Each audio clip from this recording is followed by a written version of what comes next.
সে তোমাকে অনেকটা ভালোবাসতো এবং তুমিও তাকে অনেকটা ভালোবাসতে।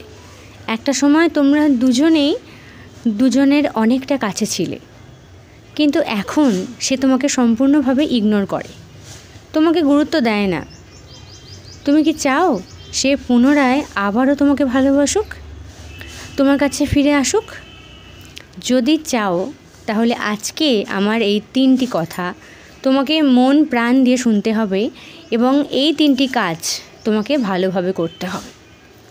যদি পারো তাহলে আমি চ্যালেঞ্জ করলাম, সে তোমার জন্য ছটফট করবে, তোমাকে পুনরায় আবারও ভালোবাসবে, তোমার কাছে ফিরে আসবে। তাই আজকে পুরো ভিডিওটা ভালোভাবে শুনবে।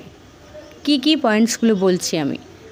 নাম্বার 1, যে ভুলটা আমরা অনেকেই করে থাকি, যখন সেই মানুষটা তোমাকে পাত্তা দিচ্ছে না, গুরুত্ব দিচ্ছে না, কখনো তুমি তার পায়ে পড়বে না বা হাতে পায়ে ধরে কান্নাকাটি করবে না যে তুমি কেন আমাকে পাত্তা দিচ্ছ না। হ্যাঁ, তুমি ভালোভাবে জিজ্ঞেস করতে পারো যে তার পাত্তা না দেওয়ার কারণটা কি।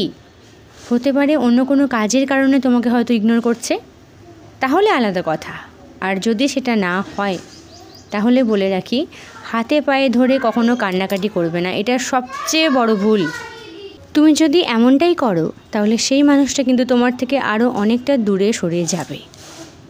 সে মনে করবে, দূর, এ তো আমাকে ছাড়া চলতেই পারে না, তাই তার পিছনে সেইভাবে পড়ে থাকবে না। তুমি তাকে বুঝতেই দিও না যে সে ইগনোর করছে বলে তোমার কষ্ট হচ্ছে বা তোমার ভিতরটা ছটপট করছে, খুব কষ্ট হচ্ছে, যন্ত্রণা পাচ্ছ তুমি, এইটা তাকে কখনো বুঝতে দেবে না। তুমি নর্মাল থাকবে এবং তাকেও তুমি ইগনোর করবে। বারবার ফোন করা, মেসেজ করা, এগুলো বাদ দাও যদি চাও তো। হয়ে গেল 1 নম্বর পয়েন্ট।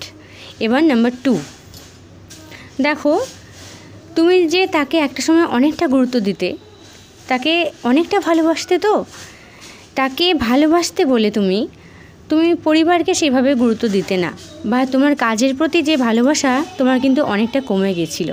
একটু ভেবে দেখো তো, শুধুমাত্র সেই মানুষটির জন্য তুমি কিন্তু মন প্রাণ দিয়ে কাজটা করছিলে না। তুমি যা কিছু করতে ভালোবাসো শুধু তার জন্যই তুমি পাগল ছিলে। তো যেগুলো করছিলে না তুমি, যেমন ধরো তোমার পরিবারকে তুমি এতটুকুও সময় দিচ্ছিলে না, এখন থেকে দেবে।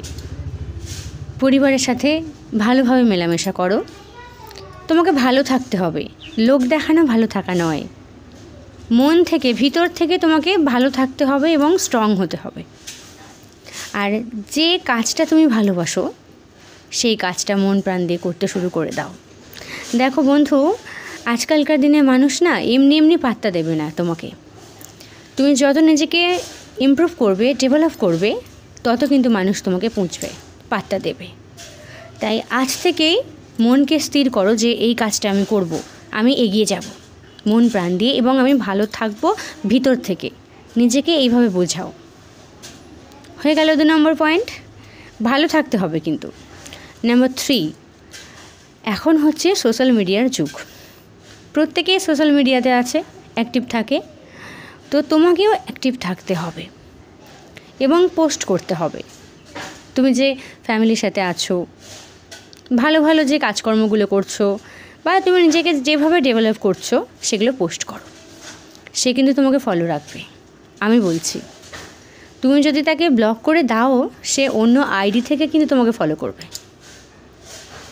দেখবে যে কী ব্যাপার, একটা সময় আমার চোখের মনি ছিল, আমাকে এতটা ভালোবাসতো, এখন আমি পাত্তা দিচ্ছি না বলে কই, ও তো খারাপভাবে নেই, ও তো অনেক ভালো আছে।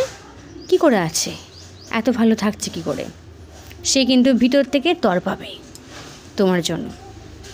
তাহলে কি কি বললাম? প্রথমে হচ্ছে তার হাতে পায়ে ধরে কান্নাকাটি করবে না, নর্মাল থাকো, সে পাত্তা দিচ্ছে না এটা তাকে বুঝতে দিও না। নাম্বার 2 হচ্ছে নিজের কাজে মন দাও, নিজেকে অনেকটা এগিয়ে নিয়ে যাও। নাম্বার 3 হচ্ছে সোশ্যাল মিডিয়ায় অ্যাক্টিভ থাকো, পোস্ট করো। দেখবে, আমি গ্যারেন্টি দিয়ে বলছি, সেই মানুষটা তোমার জন্য তড়পাবে, ছটপট করবে, তোমার কাছে আবারও ফিরে আসতে চাইবে, তোমাকে পুনরায় ভালোবাসতে চাইবে। ভালো থাকবে।